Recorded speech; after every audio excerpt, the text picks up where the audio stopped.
So this is the fourth installment of my Paco de Lucia tutorial.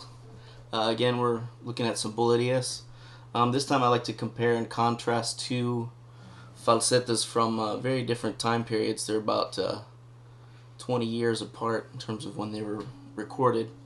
The first falseta I played was from the album Fantasia Flamenca on the bulerias called El Tempul. And the second one is from Compadres, the duet that Paco played with Manolo Sanlúcar on Ziria. And again, they're like 20 years apart, but you can see a couple things that are quite similar about them that I'll talk about in detail. And obviously they're very different in terms of, you know, defining the traditional style versus the modern style of flamenco. The duet with Manolo Sanlúcar has a second guitar part. I might talk about it a little bit, but basically he's playing the role more of as an accompanist for Paco doing the lead part. And there's actually video material of both of these, Paco playing both of these, so I used a transcription book, Zieriab, and also the transcription book for Fantasia Flamenca, that has pretty accurate tablature. But I did have to adjust a couple things fingering wise when I saw the video of Paco playing these. So let's talk about the first falseta. Rhythmically, it's pretty much quadrado, and it which means 12-beat cycle, starting on beat 12, and it starts with this arpeggio. And what's interesting about it, and the reason I chose this falseta to go with the other one, is this interesting scale that Paco is using. And this was recorded in 1969, but he had already probably got this idea of using this scale from maybe Manuel de Falla. He was a big fan of Manuel de Falla's music since he was young, obviously. And you probably heard him use this before, where he uses the F-sharp note against the A arpeggio, or A chord, with the flat 9. And this scale, actually, when we do this arpeggio, let me show you the notes slow. Starts with A, and this upper part of the chord here is actually an E minor 7 flat 5. But you can also think of it, because we have the A bass, as like an A chord with a suspended fourth. They call that A sus, typically. And then we have the flat 9 in there. So it's like A flat 9 sus, and the 7th on top is the melody. Okay? And we're just doing up and down arpeggio here. Start with the A and the G together, the two outside notes, 5th string and 1st string. And we're just doing a downward arpeggio and then back up from the D string. And then we come back down, A, M, I, A, M, I. And then we're going to do A, M, I again, like arpeggio style, but on the 1st string. Like you do with tremolo, except we're going to change the melody note up top. So my index finger here will jump up to the F sharp. So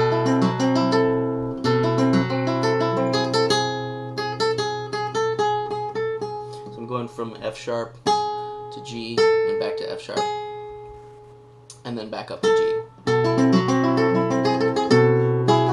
And there I do the G and the A together, and then I do kind of an aggressive pull off here with this B chord.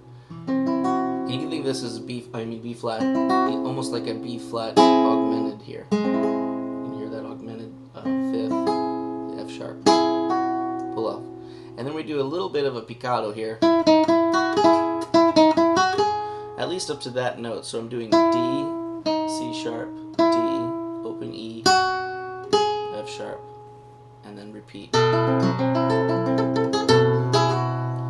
then I do a little here. Okay?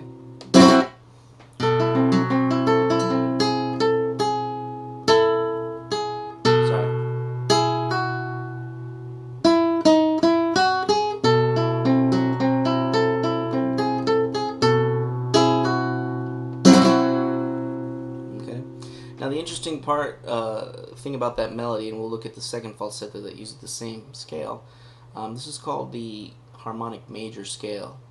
You might have heard of the harmonic minor scale. That would be in the key of D, would be D, E, F, A, B flat, C sharp, and D. And you have the characteristic augmented second interval here. Sounds like a minor third, but because of the way we spell the scale, we call it an augmented second.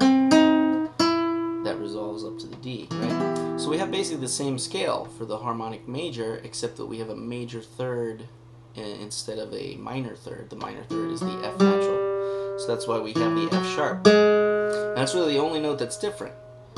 All the other notes are the same. And that's why we call it harmonic major. So it's a very interesting scale.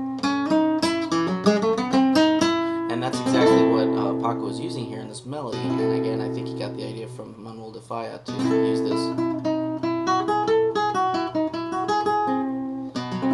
Right?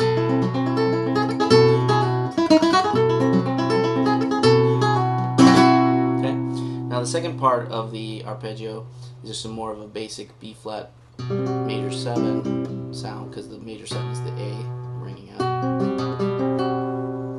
Okay, so we have the E, B flat, and F, really, and that's, I call it a B flat. It's really kind of like again, like a suspended sixth or something against the A, or like this is an A tonality. But he brings in here the G sharp, and the G sharp again is like a resolving B flat to A kind of cadence that we do in flamenco all the time. So the G sharp pulls us back to A. So we get that sense that we're going to, this is actually like a B flat 7. Let's spell it this way. We don't have a D note, but so it's kind of like a suspended dominant 7th. And there the third comes in. So you can hear the third moving around here on top. And again, we do the same right hand pattern where we do down and up, and then down, and then keep the AMI going as if we're doing tremolo. Well, we change notes up on the B string. This one's a lot trickier than the other one because we have to be more controlled with these movements to get the second string.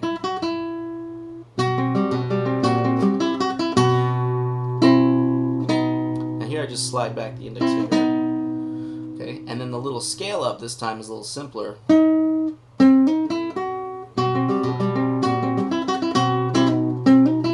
So what I do here is hammer from the 3rd fret to the 6th fret. So B flat to C sharp. Okay, and then up here.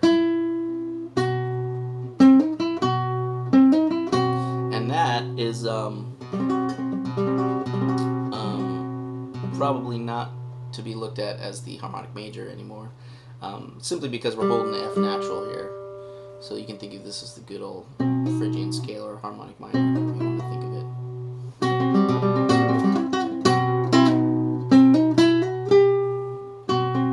Yeah, it's a F natural here, sorry. Okay, now I like to do a little rajeo here. It ends on the 8th beat, so you do the rajeo on the count 10. What Paco does is just do the, he liked doing this 2-tap golpe thing at that time. You can do that too. It would be like,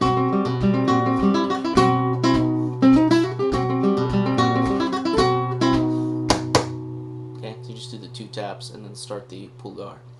Now the pulgar phrase is just single note melodic line pulgar, but you can very clearly hear him using this melody to kind of imply harmonic movement. Okay, so we can think of this as the A chord still, and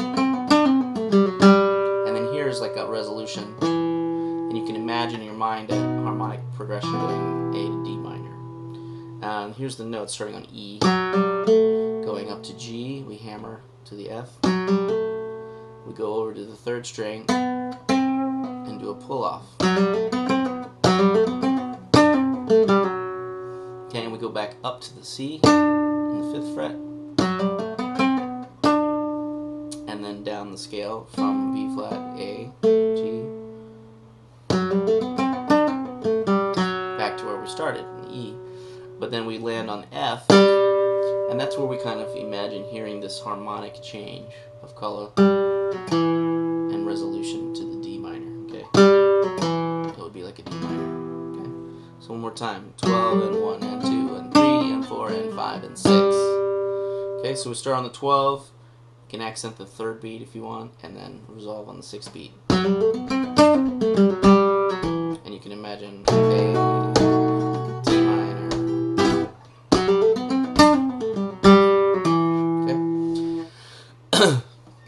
Now the next phrase I really like a lot. It's got, even though this is very old falsetto, it's almost a little bit funky with the way he interprets the rhythm.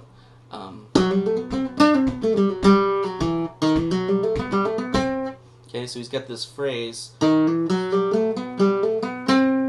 that starts on a pickup note. Okay, so this is kind of unique for its era, I think, to start on contra beats as pickup notes and lead into more intended rhythmical accents, right? So that's a pickup note that you hammer to from the C sharp to the D, and you hammer up to 4th string, and then you stop at the 3rd string and then jump back down to the F. Okay. Okay, so that very much still is outlining like a D minor harmony, and then we get up to the B flat. Okay, and to come back down. Now what I like about this is he does these 2 pull-offs and then pauses. And that pause has to be very abrupt, so, you know, staccato, in other words. Okay, so that you get this little feeling that you're using the space to imply the accentuation.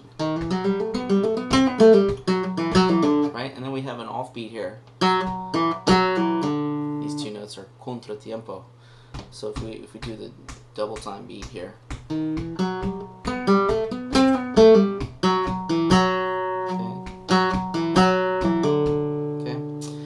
Do a little remate on the C7, okay? And again, here harmonically we hear the kind of D harmony, but I think what's going on is, like, you can imagine going through a G to C chord, okay, kind of like you get an A to D minor, and then we have a G to C move here happening, right? That kind of thing, ending on C7, okay? Now the next phrase is very interesting. It looks like a C minor arpeggio, and that would be C, E flat, and G. Okay, coming from a C chord shape, we go to C minor. I think the implied harmony, however, because that would be a little bit cutting edge for its day, I think, is the C7 dominant chord moving to the B flat, which you can see happen next. Okay, so here's the phrase. This is very much typical phrase you might hear doing fandango answers, for example, going from F7 to B flat, that kind of thing. Right, sounds like triplets, but again, this is bulerias up tempo, so you can think of them as syncopated. So we go up to the G, and then we do a pull off from A to G. Flat, back up with the pinky, and then pull off. Right, and then we have F natural here, 3rd fret, and then E flat with a pull off if you want. And then we have our last note is C before we move, and we're going to slide up to the D on the 5th fret, and we're going to play a B flat triad. But notice it looks like a G minor 7 because I'm barring here. But I'm not going to play the G. Okay, I'm just playing from the 5th string. And you're going to resolve to the B flat here. And you can play this under the bar as a D with your index finger. Very soft if you want, but that kind of sets us up for the contra beat that comes next. This is something we looked at in other falsettos where kind of leading the beat with upbeat pickup notes.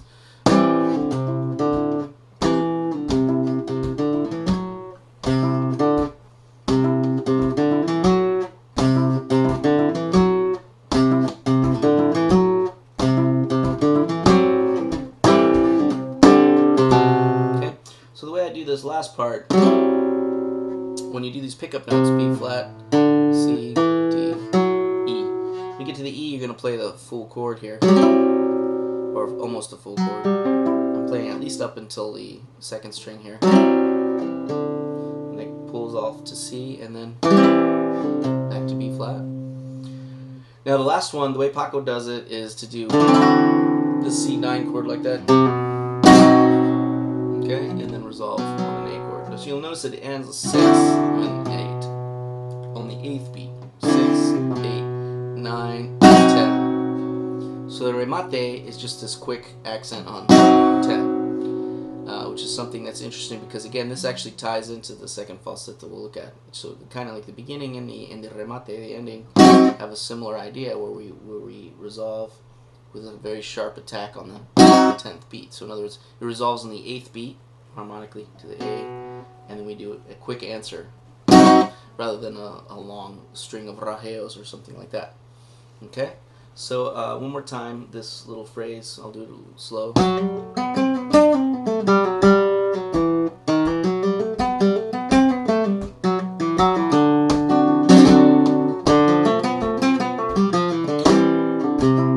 And again, that started on the 12th beat, and it sounds like triplets again, it's syncopated.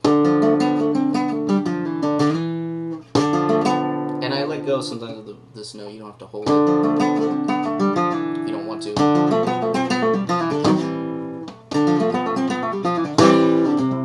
Okay, and again, that's will be the 6, 12, 3, 6. Okay, those are your accent points. 12, 3, and then 6. And then and 10, 11, and 12.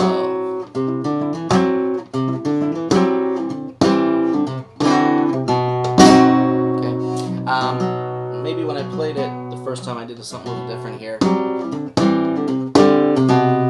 I like this kind of a more modern approach of doing this dissonant B flat to A as a resolution. So in order to achieve that, I changed this chord to just this, which is kind of the same idea. It's the 11th chord, C11, but without this close interval here, I just have this.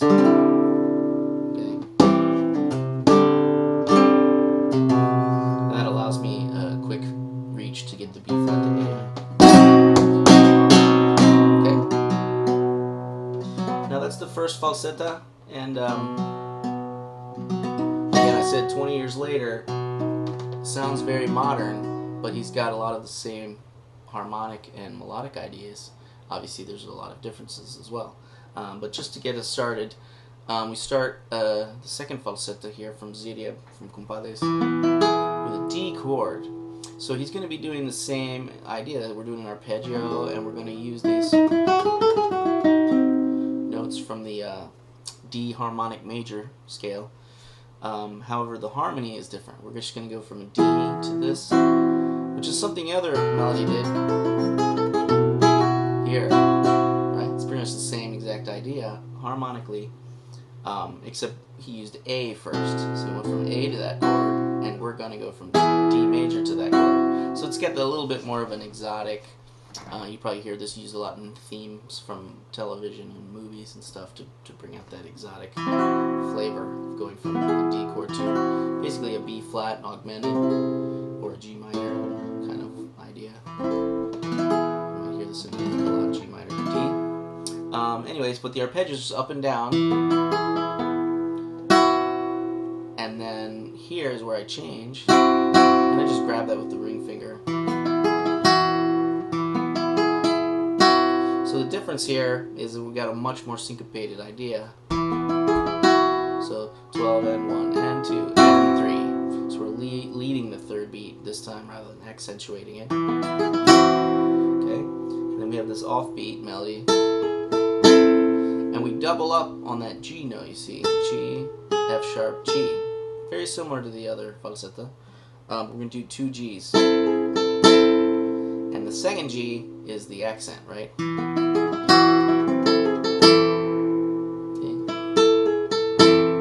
And when I hit that second G with the accent, I'm going to use the D bass as well. Okay.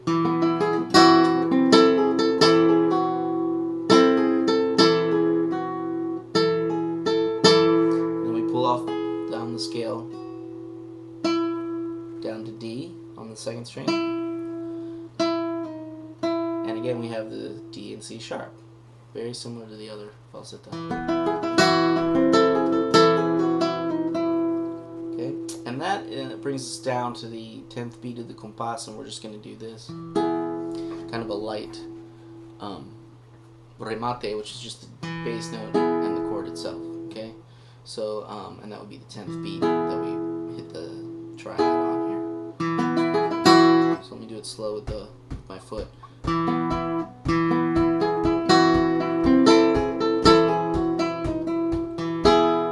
Okay, I think I missed 2 notes of the arpeggio here. Let me see.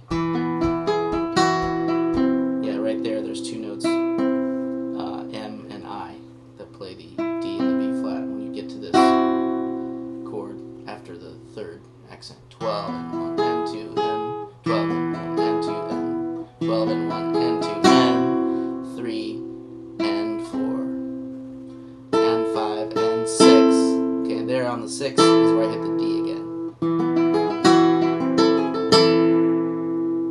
Okay, after the 6, 6 and 7 and 8 and 9, 10.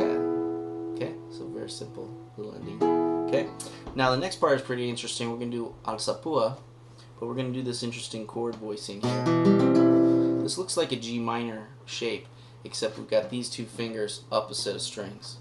Okay, so this is actually like an A to D is your goal for your alzapua, right? And then we're going to change the D note, so to a C sharp. Okay, so that's C sharp, and we still have this G minor 7 under the bar here. And then we have B flat, and you still hold down, even though you play that B flat, you're holding down the C sharp, so you have this kind of dissonant chord, which sounds like a B flat minor superficially, but if you catch that D natural, it's, you know, you can tell what's going on is the harmonic minor scale, D minor again. So okay, so we're just basically coming down the scale using alzapua.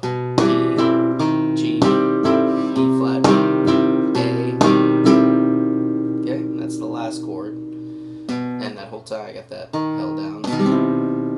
But here's interesting, we're going to slide up from the 3rd fret, C natural, up to D minor for the remate, and do a D minor chord. Okay, so again it's 12, 12,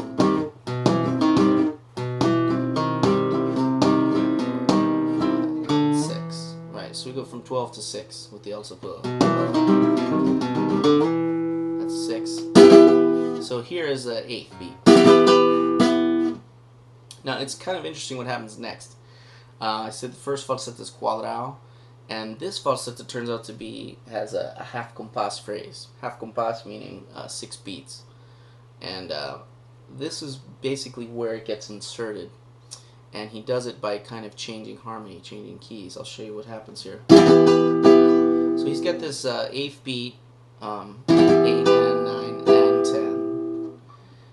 And then he has this kind of interesting thing happen here where he goes from C. This is like a C, and if you play an open string, this is a C major 7. You can just think of it as like a power chord kind of thing, the 5ths. And you're going to go from C to B. This is like Granaina tonality. So we went from the D minor chord to Taranta key. Granaina key. And he does it kind of like for a transitional harmonic kind of flavor. I'm not sure where he got this idea, but he uses it in another falsetto, or maybe 2 other falsettos in this piece, where it's just kind of thrown in there.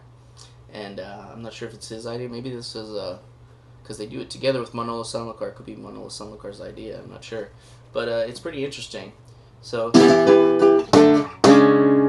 we got this offbeat that we come in. So it's like on the end of 10, I think 10 and 11 and 12. So this will be your 12th beat here.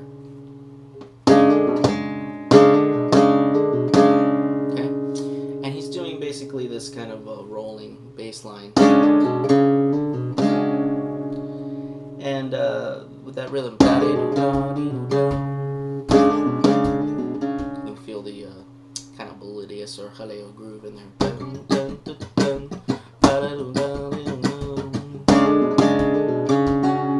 Okay, and then just like maybe one little upstroke here to keep that groove. Okay, and then this would be the 6th beat, is where he changes harmony again, using the open B string here to play an E. Play an E chord here, like solea.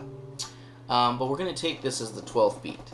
Okay, so this is why the half compás comes in play. It's kind of ambiguous. If you use a loop, like a percussion loop, and you want to avoid this issue of getting crossed in the feel, what you can do is repeat this B chord phrase if you want. So it comes in here on the 8th beat. Okay, so sorry.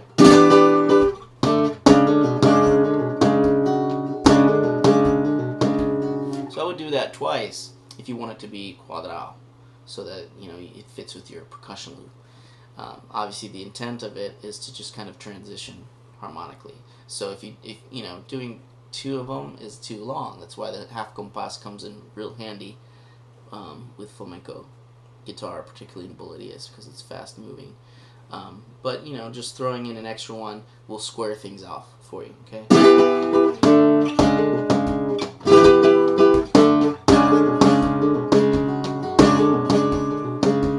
Okay, so 2 of them will work out quadrado. Okay, so the next part, starting on the E, we're just going to do AMI. Pretty simple arpeggio. And what Paco's doing here with the bass note is just moving from E to D, like this. I mean the strings, E to D, I'm holding an F. Okay? While playing AMI. Now, the 4th one, I'm going to switch my arpeggio from the 1st, 2nd, 3rd to the 2nd, 3rd, and 4th. It's an open B, G sharp I'm held down, and the F. Okay. Now the next one will be like the downbeat or the 6th beat of the compás, and I'm still holding this E chord, but I'm going to play. This is a D on the 3rd fret, and then I'm going to change harmony to A minor on the contra. Okay, so 6 and 7 and 8 and 9 and 10. So that's a little bit awkward or unique for this style. 6, 6, 7, 6 and 7 and 8 and 9 and 10. Okay? So, one more time, going from here.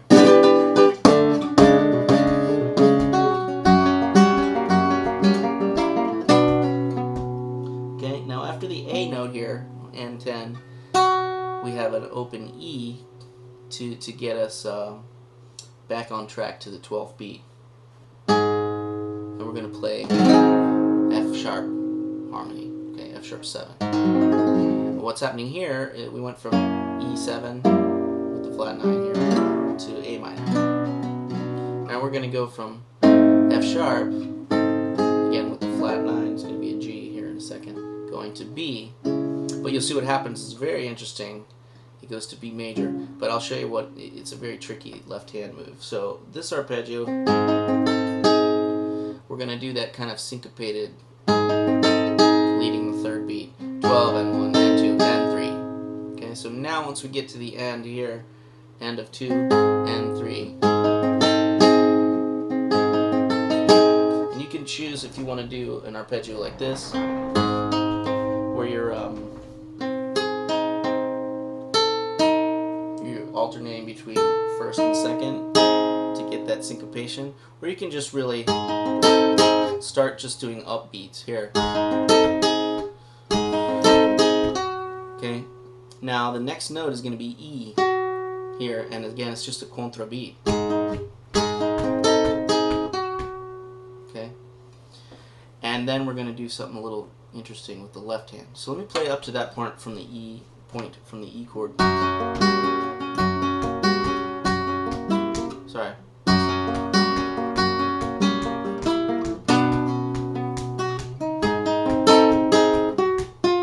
Okay.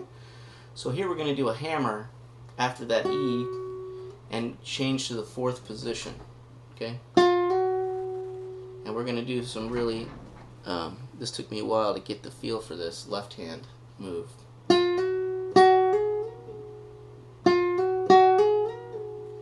Okay, so we're going to do a hammer and then another hammer, but after that hammer, notice this is a E and F sharp, and we're going to slide up to G sharp and back. If you kind of like get an F natural, it's okay. I mean a G natural, sorry.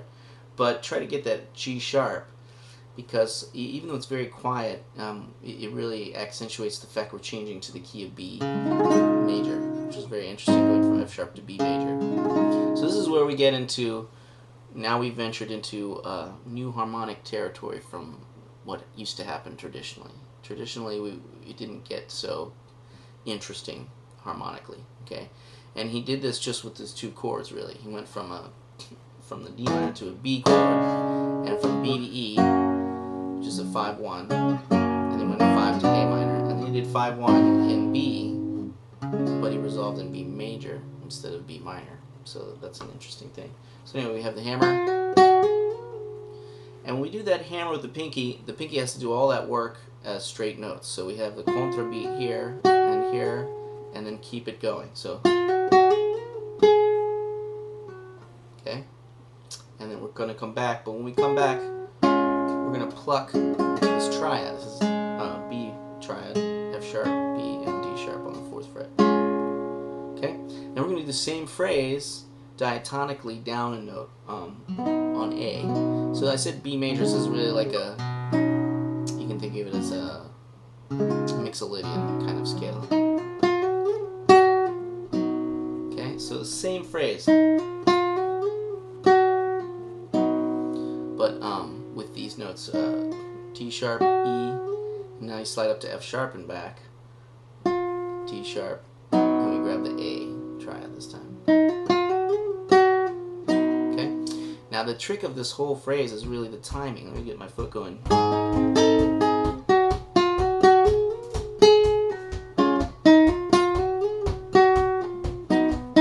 Okay, now you would think that you would come down to the B natural, and he does, but he drops it an octave.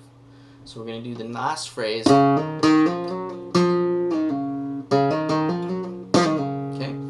And instead of doing that nice little offbeat ending, he wants to get to a remate on this B chord. So he has to very quickly do a pull-off. Okay? Okay? But the beginning of the phrase is the same. Okay? And that would be our 10th beat. And then we have 12. Okay? To start the next phrase. So we ended on a B chord, and now we go to an E chord, but this is going to be an E, like in a mixolydian, going from E to A. So we're doing a 5-1 in A now. Okay, so we kind of did 5-1 in B, and now we're going back to the key of A, but A major this time. So the way we do this is a pickup of E.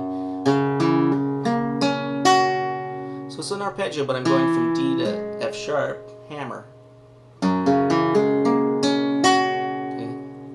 And I'm using my index finger on the top E here.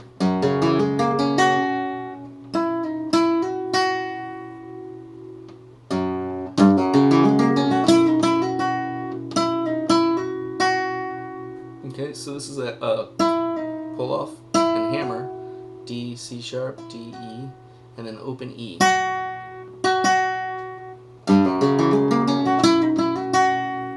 Okay, now we have this interesting phrase.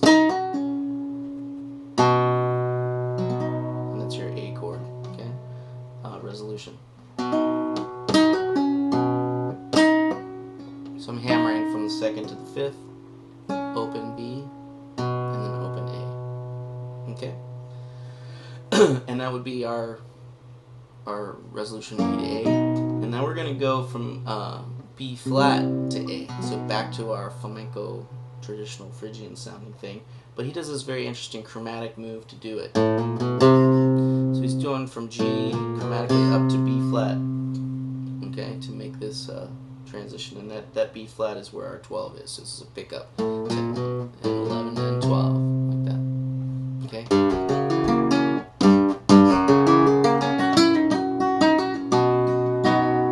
Oh, when we end here, there's a little bit of a very light, just to color the compás or keep your compás in line, A chord strum that I do.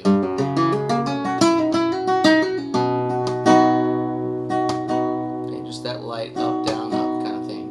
And that gives us the time to get to the pickup note.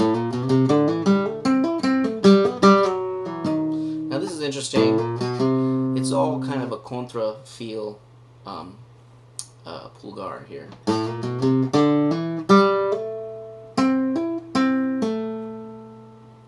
Okay, so those are all like hammered to the beat, so that my beat's here.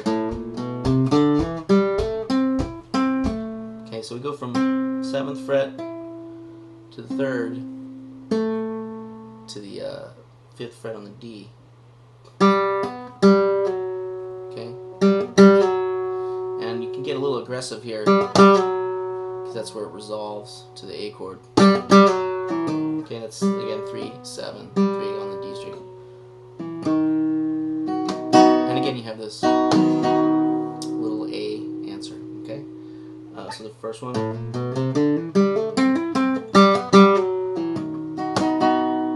Okay, and then again this little chromatic thing, but in reverse. Now we go down to G. So now we're doing kind of a G minor arpeggio, and this one's pretty interesting too. We're doing a minor 9th here, so this is like a G minor chord. Hammer the pinky to the A on the 7th. And I'm doing this all with pulgar here.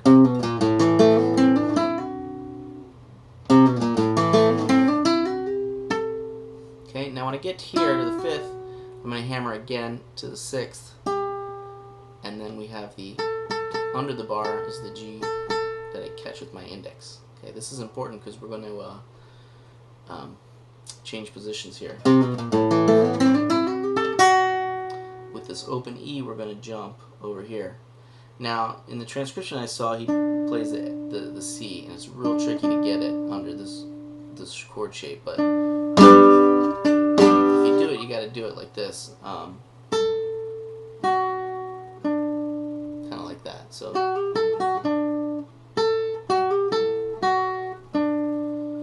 But when I got into playing it really fast, it was just really awkward to get that C clamped down in time.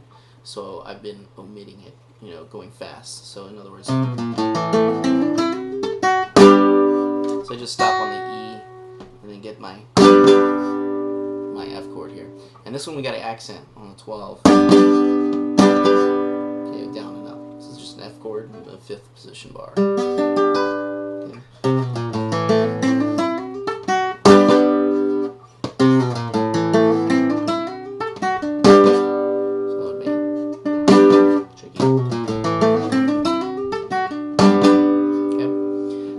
A really interesting harmonic move.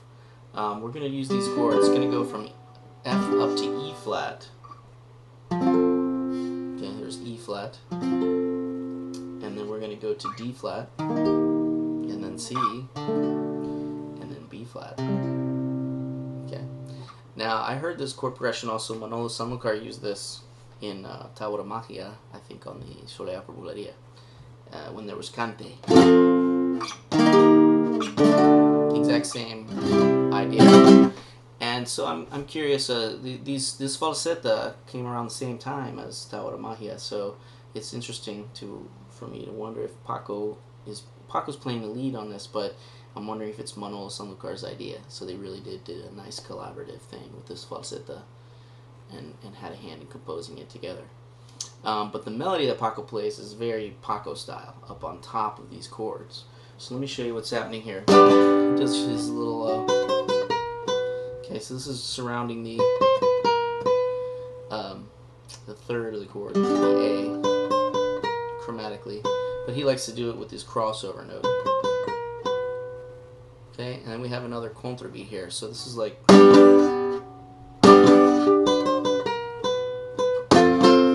Okay, so we need all those contrabeats.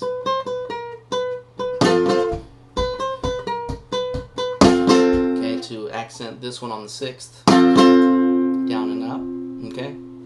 Now he's going to do this a similar scale. This time it's going to be what I would call in a Lydian scale, using like the 2 chord in Lydian, in Phrygian, sorry, in like D Phrygian, the E flat, and Lydian augmented 2nd. Okay, so or augmented 9th is what they usually talk about it in jazz.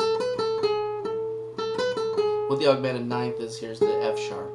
So that's basically, it's an E flat chord in the key of G minor, basically. So he's doing, okay, over the E flat. Okay, but he goes to the D flat harmony.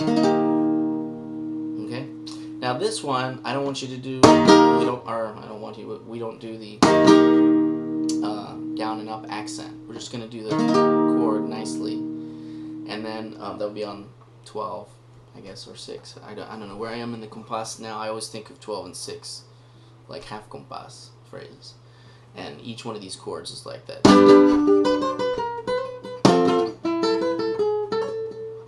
Okay. Oh, so when I get to the both on this one, there's a pretty wide interval grace note.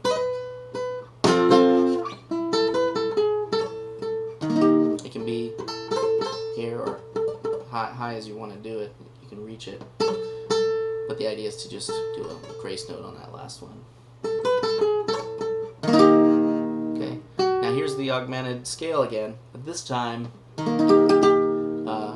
I mean the augmented Lydian, or no, it's not even augmented Lydian. Lydian augmented 2nd is what it is here. Okay, and the compas here was tricky for me, but I finally realized what was going on. He's accenting the 2nd beat, or the 3rd. If this is 12, 1, 2, and 3. Okay, so the 3rd beat is going to be where your ring finger falls. And you hear this little cross string. This is where the transcription got it wrong, I think. This looks like a simple way to play that augmented, or the Lydian augmented 2nd. But what he's doing is doing a bar chord and resolving. So this would be like D flat Lydian to C Phrygian, but instead of C Phrygian, he goes to major. C major. Okay? And then he does the same thing down a fret. Now that would be B Lydian with the raised 2nd here.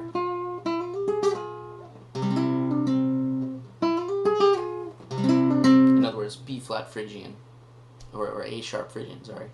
But obviously he's using that to return to the B flat harmony, which is our resolution. Okay, so it's a really interesting harmonic move here. F, E flat, D flat, C, B flat. So you hear the modern era of flamenco really making itself clear in this particular section of the falsetto.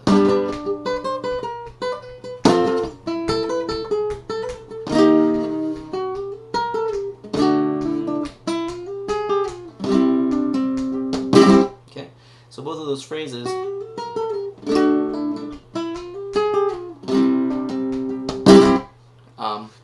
are rhythmically identical, but the second one will end with a quick close on 10. Okay, so on the 12th beat, the last part of the compas, it's almost like a separate falsetto that happens here. It's kind of like a G minor with a major 7. Again, like we had that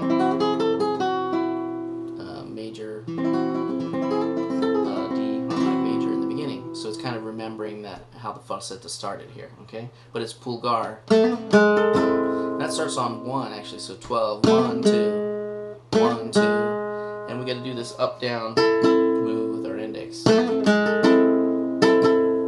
Just a up and down.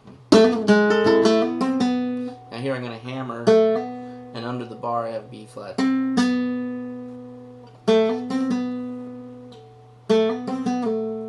Okay. Okay. Back down to the F sharp. Okay, so again, hammer to F sharp on 1 and 2, up down from the G hammer to the F sharp, and then repeat. Okay. Oh, and when we get to the F sharp here, there's like a single upstroke. That took me a while to figure out the timing here, but that's the trick. So you have an up down the first time. Sorry. And then you have a single up here, and then repeat. I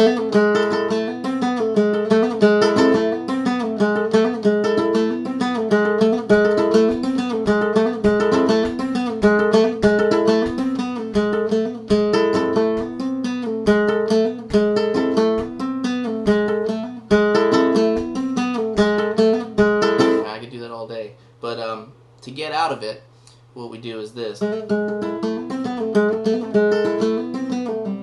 Is to go to F natural the second time, and then when we get to the F natural, from the pull off, we're going to start doing the contra accents so we're doubling notes and doing contra beats, right?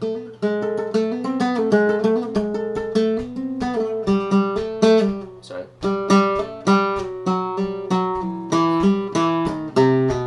Okay, so from the F.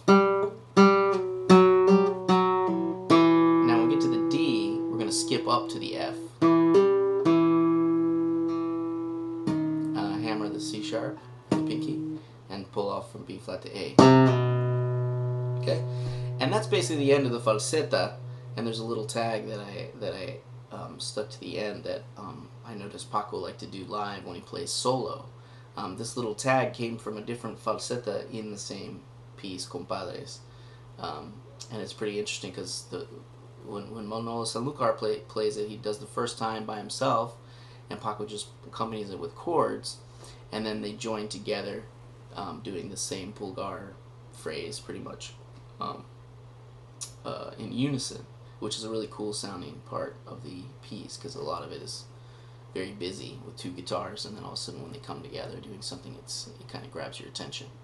Anyway, but that little phrase ends on count 8.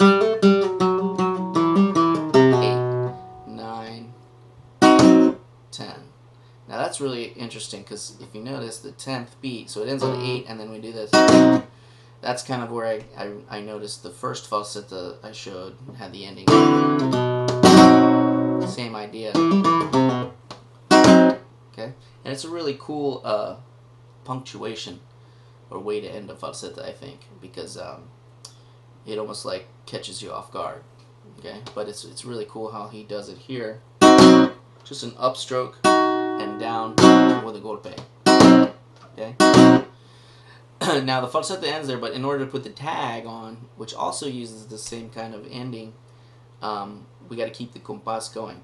So what I do here, and what I notice Paco does live, is he does the little punch, but he keeps the rhythm going, and then gets into the next phrase. So the ending phrase is almost right out of the tradition, traditional flamenco. It's probably the most traditional sounding thing in that piece, Compadres.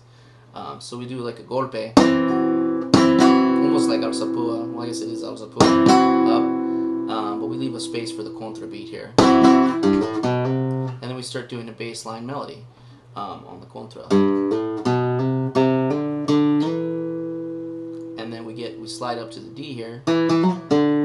Okay, and we double pick the D and do a trill or a triplet pull off here. Okay, and then we answer that with just a down and up on the C7. Okay, so we're going from, oops, sorry, this B flat chord basically with the D bass to a C, and we're going to the B flat this way. Now, the first time Manolo Sanlúcar does this little syncopated thing I liked, which was instead of doing a double pick on this C, he does a single pick, and that shifts things a little early in the compás.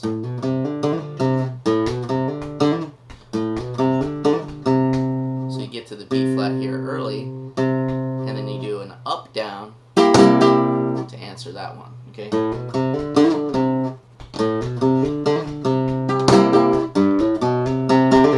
And then the last one, you double pick again the B flat, and this time you hammer pull to the C sharp. Okay, and then we have our little, I guess I realized I do this little thing on, maybe it's the 9th beat or something, where you, or 8th beat.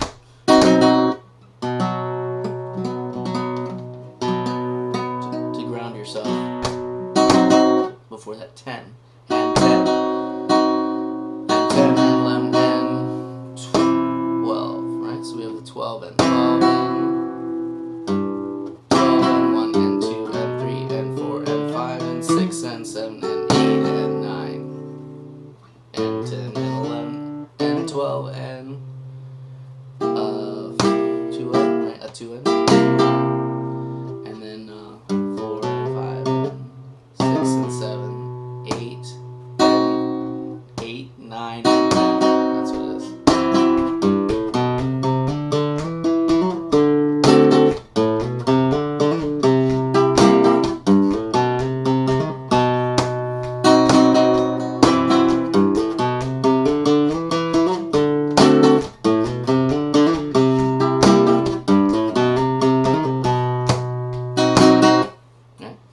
And then if you do the little stop on 10, it's kind of weird to jump right to 12.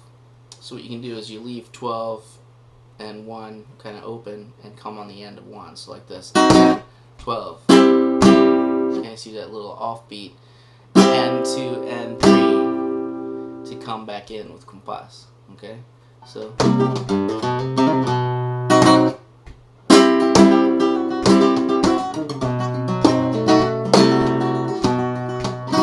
time.